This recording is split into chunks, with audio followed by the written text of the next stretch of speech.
Welcome back to the deep dive. Our mission is always the same. We take a massive stack of articles, annual reports, historical notes, and expert analysis, and we distill the most critical nuggets of knowledge so you can get deeply informed quickly. Today, we are undertaking a deep dive into one of the most successful, yet I think functionally least understood, corporations in the American financial landscape. Yeah. We're talking about the company whose name is now inseparable from a distinctive, frustrated quack. Aflac. That's absolutely right. The American Family Life Assurance Company, Aflac, that's our focus today. Right.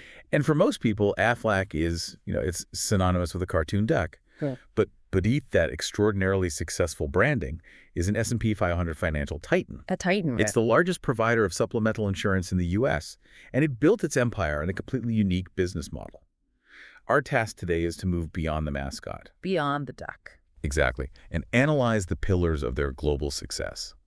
How they cornered the market on worksite distribution, the staggering financial scale of their operations, the regulatory battles they fought, and, of course, the marketing genius that turned a four-letter acronym into a household sound. It's the definition of a deep dive subject because you have this massive financial institution that, for decades, just flew under the radar. So let's establish their core identity first. Okay.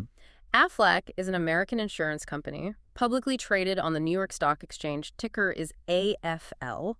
And yes, it's a pretty significant component of the S&P 500 index. They have a long, solid history, founded 70 years ago, November 17th, 1955, in Columbus, Georgia. And we should immediately clarify what makes Aflac's product different from, say, the major medical insurance most of us carry. Good point. Standard insurance, it pays the doctor or the hospital, right? But Aflac's core identity is built around this key fact. Yeah. They pay cash benefits directly to you, the policyholder, when a covered accident or illness occurs. So it's a cash safety net. It's a supplemental cash safety net. Exactly. It's designed to cover things like lost wages, travel expenses, or those high deductibles. And this model, well, it currently provides financial protection to more than 50 million people worldwide. Wow. That scale gives you an immediate sense of the market penetration they've achieved through their very specific distribution strategy. Okay, let's unpack the origin story, because it starts, as so many great American corporations do, with a family. The company was founded by three brothers, John Amos, Paul Amos, who passed away in 2014, and William Amos. This was back in 1955. They essentially saw a gap in the market and just decided to fill it, starting small and local. And their original identity was, well, it was incredibly descriptive and, frankly, a little clunky. A mouthful. A total mouthful. They started as the American Family Life Insurance Company of Columbus in 1955. They made a minor name change in 1964 to the American Family Life Assurance Company of Columbus, which, interestingly, is still the official name of the key subsidiary. Oh, really? Yeah. And while the official acronym AFLAC was adopted in 1990 for branding, that longer, more formal name is still what underwrites their policies. It's a great example of how branding evolves while the legal structure stays very conservative. So the initial growth was steady, but not explosive. In their first year, 1955, they managed to sign up 6,426 policyholders. Solid start. A solid foundation, yeah. But the journey to 50 million global policyholders required some serious innovation, and that innovation came almost immediately in terms of their product. And that's where the historical marker of 1958 comes in. This is critical. Aflac pioneered cancer insurance. Right. This was not standard practice at the time. This move established their early identity as a specialist in highly specific, high-risk supplemental coverage. They were stepping into what was a financial black hole for so many families, offering a defined cash payout for one of the most financially devastating illnesses. And that specialization, that high-margin niche focus, that's the first hint of the regulatory challenges they'd face, which I know we'll get into later. Okay. So they had the product. But how did they distribute it so efficiently that they grew into a Fortune 500 company?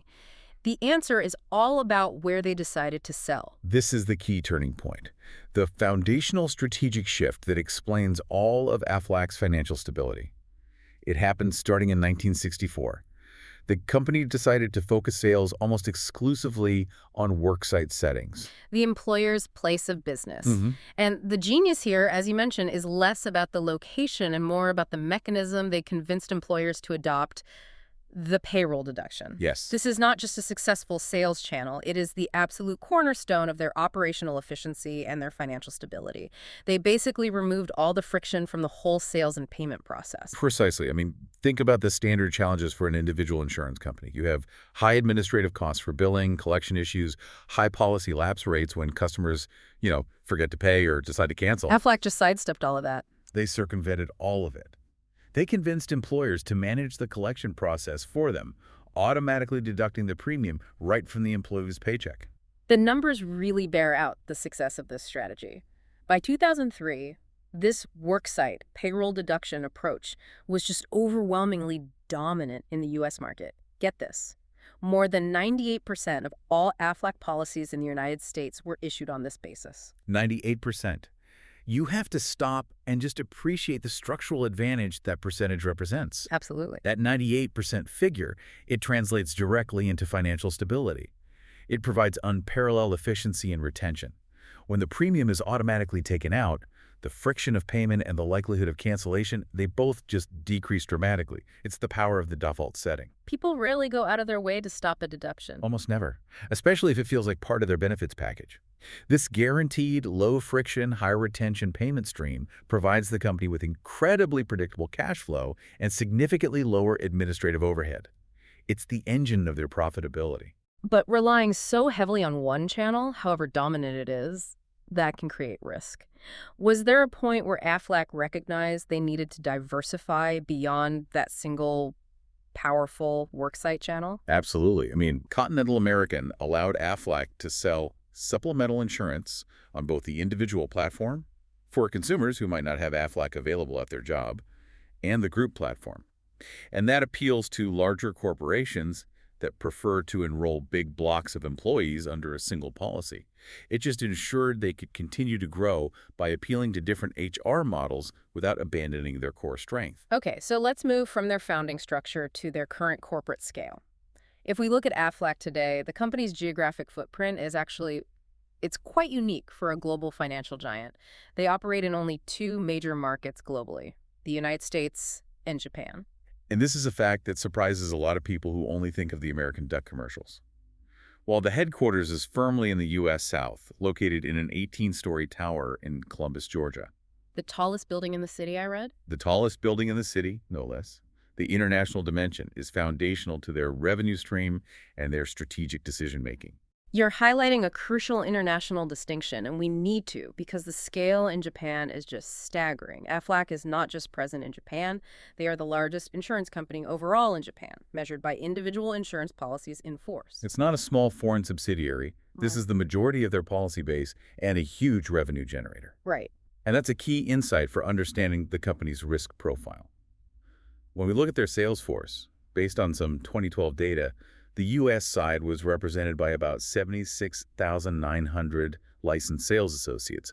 But in Japan, Aflac was represented by approximately 19,300 sales agencies. So different model, associates versus agencies. Exactly, and that reflects the different regulatory structures. But the sheer volume of policies in force in Japan emphasizes why that market dictates so much of Aflac's corporate decision-making. We'll see that come up again later when we discuss the Duck's original voice actor. So if Japan is the foundation of their policy base, the U.S. is the engine of their branding. Let's look at the immense financial scale generated by these two operational pillars. The numbers put Aflac firmly in the top tier of financial institutions. Based on 2024 figures, Aflac Incorporated reported U.S. $18.93 billion in total revenue. $18.93 billion. And when you examine profitability, their operating income for that period was U.S. $6.417 billion, which led to a net income of U.S. $5.443 billion. Those are immense figures. It really illustrates the financial gravity of supplemental insurance when you execute it with the efficiency of that payroll deduction model. It shows how even these high-margin niche products, when you apply them across 50 million policies, they generate massive wealth. And when you look at the balance sheet, total assets in 2024 were U.S. $117.6 billion.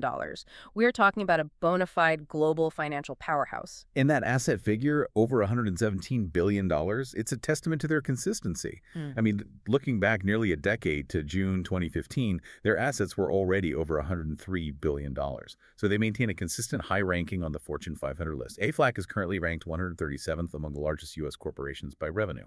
And that scale is important. It tells you Aflac operates at a level that, it necessitates engagement with global economic trends and really strict financial and regulatory oversight. Absolutely. So we know the financial scale. Now, let's talk specifically about the product set. Beyond that simple description of cash benefits, what exactly is in Aflac's portfolio and how do they differentiate their specialized coverage? Well, the portfolio is expansive, and it's designed to fill the gaps left by traditional high-deductible primary medical insurance. The U.S. offerings are broad. You've got accident, life, short-term disability, and that original pioneering product, cancer-specified disease. They also offer specialized lump sum cancer critical illness options. I think we need to pause here and explain the underlying mechanism of a lot of these policies because understanding the term is vital to understanding the later controversy. Many of these, like the hospital confinement policies, are indemnity products. What exactly is indemnity in this context, and why is that model so appealing to consumers who have high deductibles? That is a critical distinction.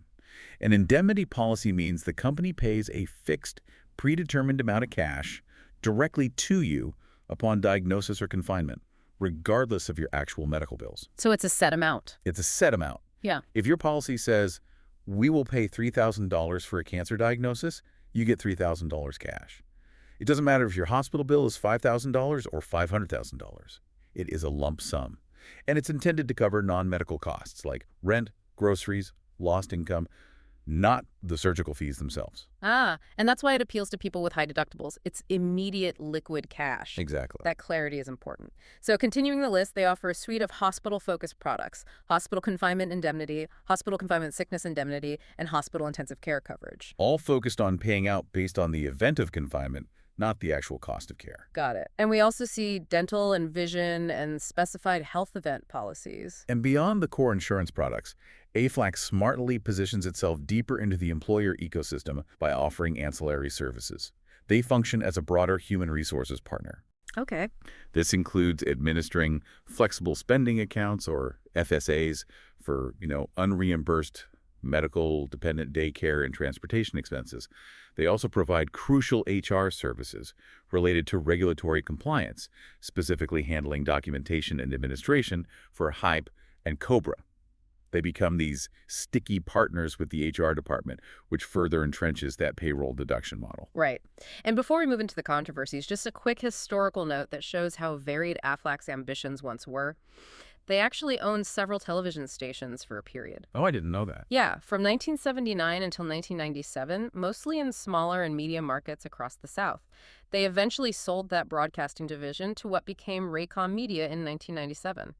It seems they just divested the media assets to focus completely on insurance. And, as we're about to discuss, the financial implications of that very specific specialization. Exactly. When a company holds $117 billion in assets, built largely on the efficiency of that payroll deduction model, it's naturally going to draw the attention of regulators and consumer advocates. And that scale certainly came into play when questions arose about the actual value provided by their most specialized high-margin offerings. This brings us to a crucial and very controversial segment of Aflac's history, where the supplemental and indemnity nature of their products, particularly those cancer policies they pioneered, came under intense scrutiny from consumer groups and, critically, from the government. Okay, let's unpack this core argument because it gets right to the heart of how these supplemental policies differ financially from standard insurance. The criticism essentially focused on what's known as the loss ratio. Right, the percentage of premium dollars that are paid back out to policyholders in claims. And the criticism boiled down to this: these specialized cancer insurance policies consistently return significantly fewer premium dollars to policyholders than standard insurance policies did. And this wasn't just, anecdotal criticism from a few unhappy customers. It was backed by specific actionable data from a government agency. A U.S. General Accounting Office, the GAO, study specifically investigated these types of policies. And what did they find? The GAO found that these policies paid back as little as 35% of the premiums collected. 35%. So that meant for every dollar a consumer paid in, only 35 cents or even less was returned in claims. The rest went toward administrative costs, commissions, and, critically, profit. That 35% figure is incredibly low. Aflac, for their part, they countered the GAO's lowest finding. They stated that the average return rate for their cancer insurance specifically was significantly higher, clocking in at 62.4%. But even that figure, 62.4%, still raised serious regulatory and consumer questions when you compared it to industry standards. Right. The key is comparison to standard, comprehensive coverage because regulators often mandate a minimum loss ratio to ensure consumers are getting fair value. For instance, in New York State, standard major medical policies were required to pay back 82% of premiums, and group policies had to pay back 75%. So even Aflac's own number of 62.4% fell way below those mandated thresholds for basic comprehensive coverage. Way below. It just highlights the inherent high-margin nature of these specialized indemnity policies. This disparity led to some pretty strong consumer advisories, which directly impacted Aflac's market perception. Consumer Reports, for example, issued a clear recommendation. They said policyholders should use the money they would spend on these specialized supplemental policies to instead buy lower deductible, more comprehensive, major medical insurance. And the underlying logic of that recommendation is compelling. The key takeaway for you, the listener, isn't that Aflac policies are inherently useless, but that the money you spend on specialized gap coverage might be better used to increase the quality and lower the deductible of your primary medical policy. Address the root financial risk first. Exactly.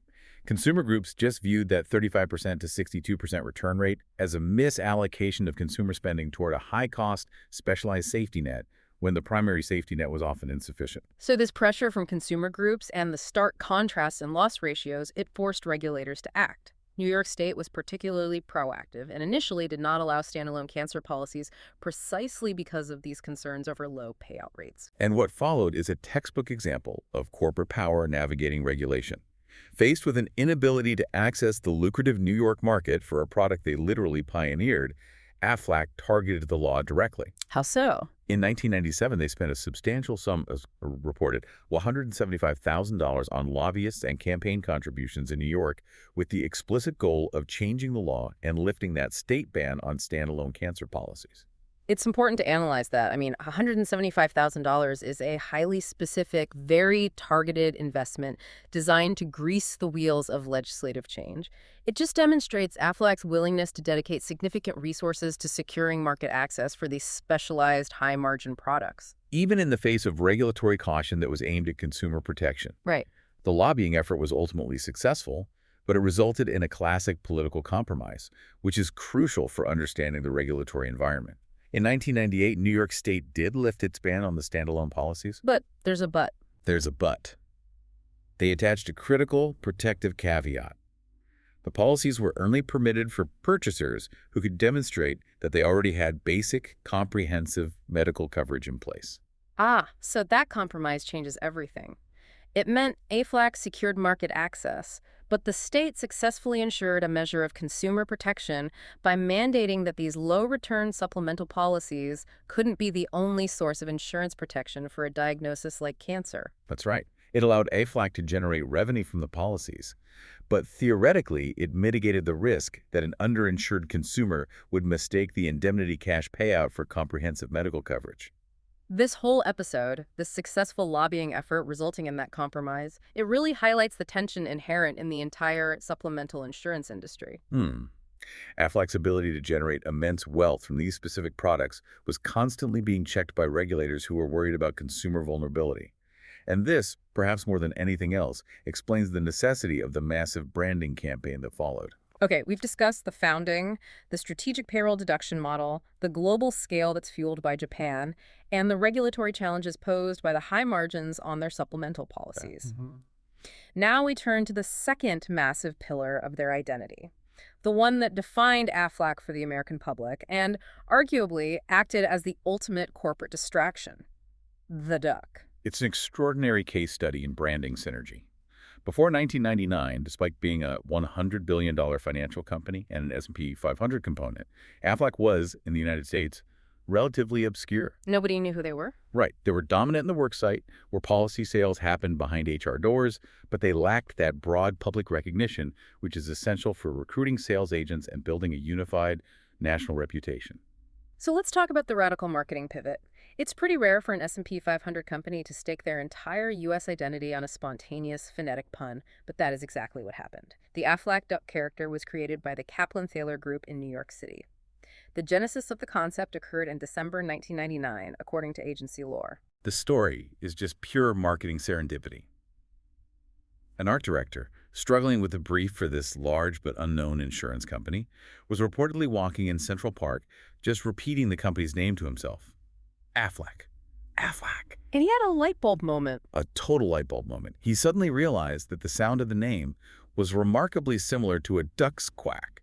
It was an accidental linguistic association that immediately solved the problem of brand recognition. And they immediately saw the potential for a mascot that could, annoyingly but very memorably, drill the corporate name into the consumer's brain.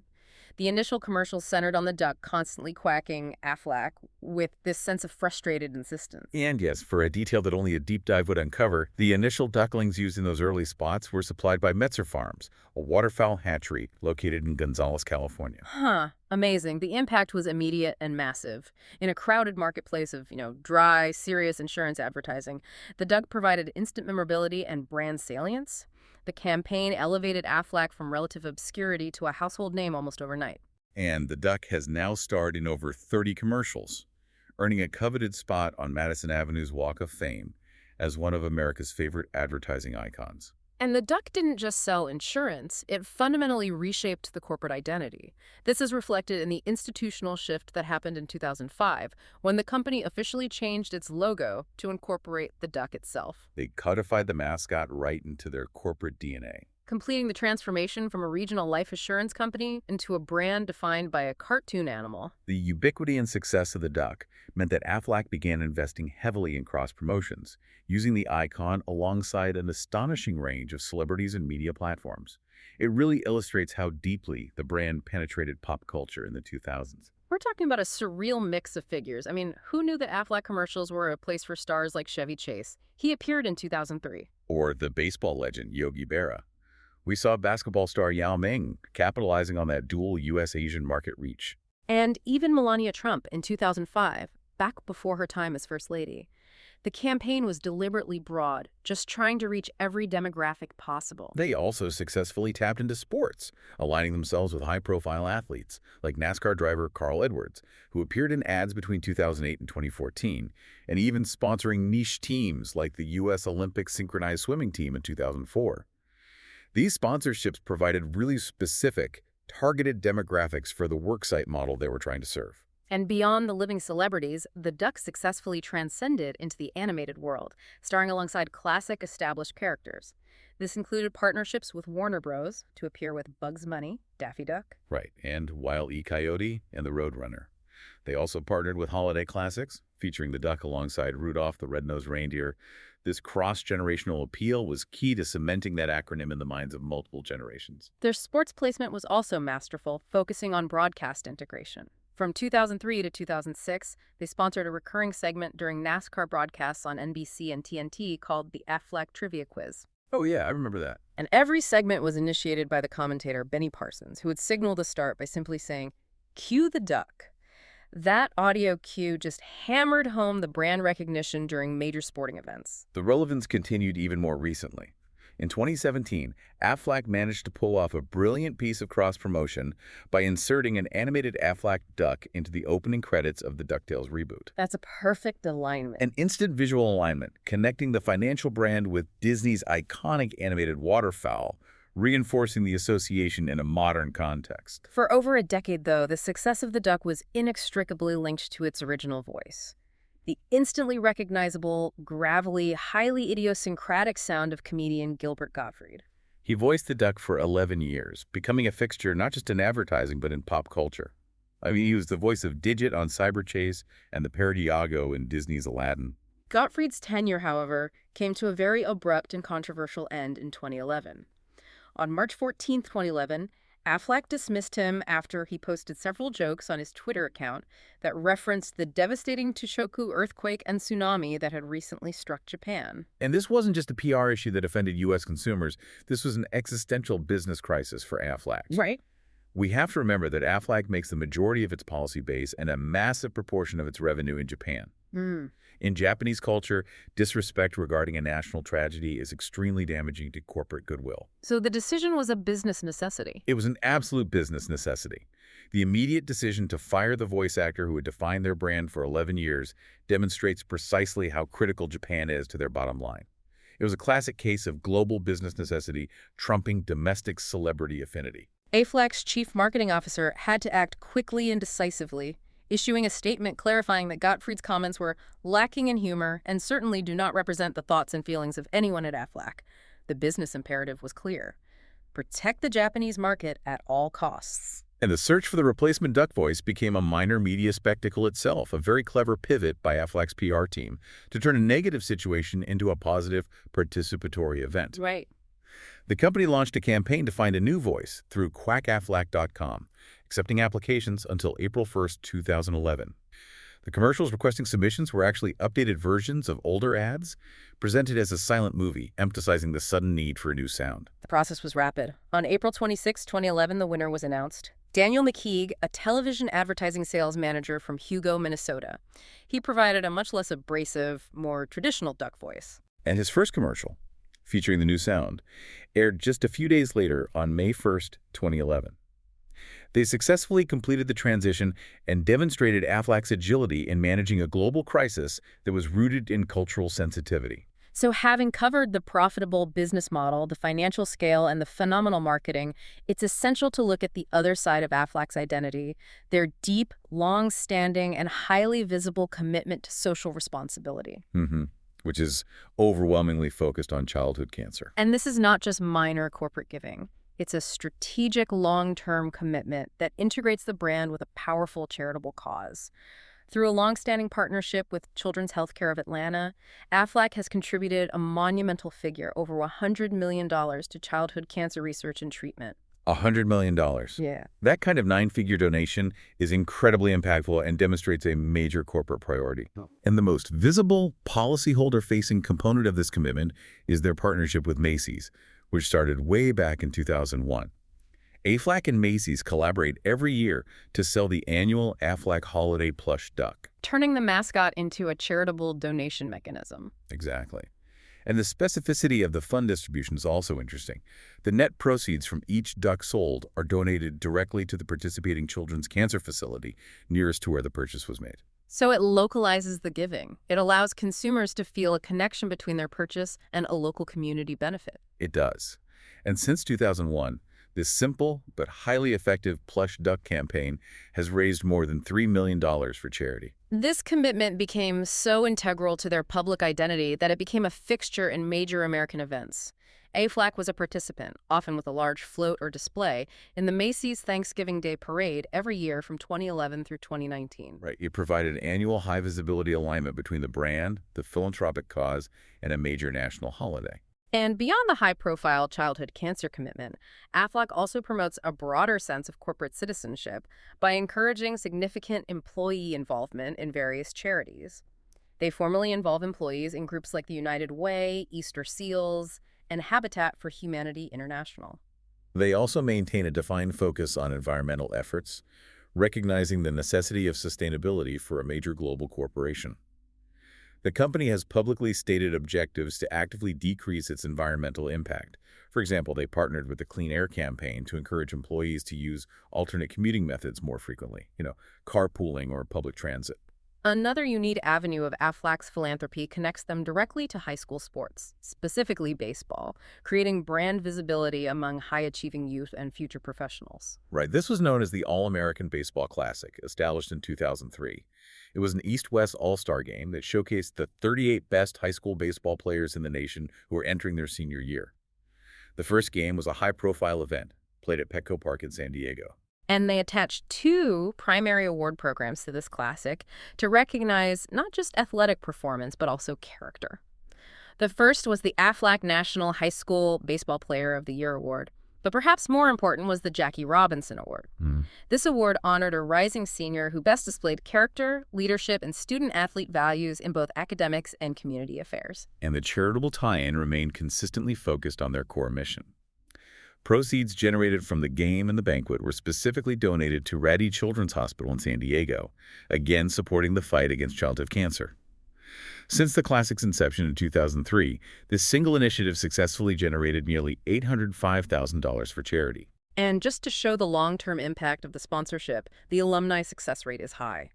Since the game's inception, 98 alumni have been selected in the first round of the MLB drafts, and over 40 players are currently active on an MLB roster.